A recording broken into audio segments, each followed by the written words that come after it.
The biggest problem of imposing sanctions on autocracies is not that they may promote economic relations with other autocracies.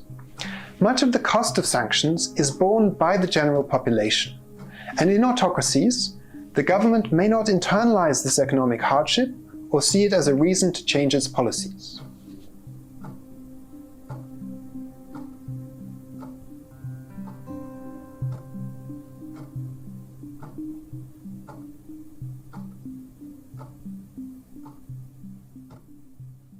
The economic linkages between Russia and the EU are, to some extent, weaker than they were prior to Russia's invasion of Crimea. In 2013, the EU accounted for half of Russian exports. By 2020, that had dropped to a third. Foreign bank lending to Russian borrowers is roughly half of what it was before the last conflict. This is a natural consequence of the sanctions imposed on Russia, but also of Russia's own retaliatory countermeasures. We should expect that economies adapt to sanctions through a diversion of trade and capital flows. Sanctions don't freeze the status quo until they are lifted. In the case of Russia, one notable development has been an increase in trade with China. In 2013, around 7% of Russian exports went to China. By 2020, after 6 years of sanctions, this had reached 15%.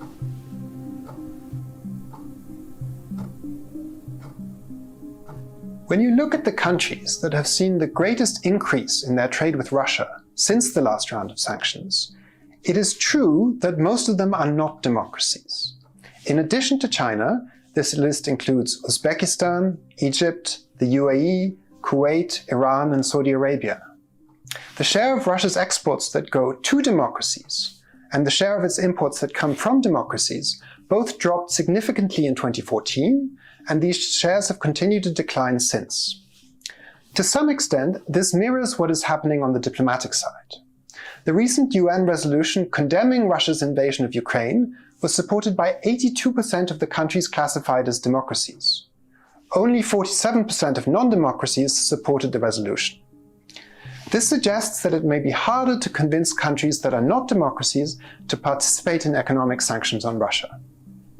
However, even among non-democracies, Russia found very little explicit support, and China was a notable abstention in the vote.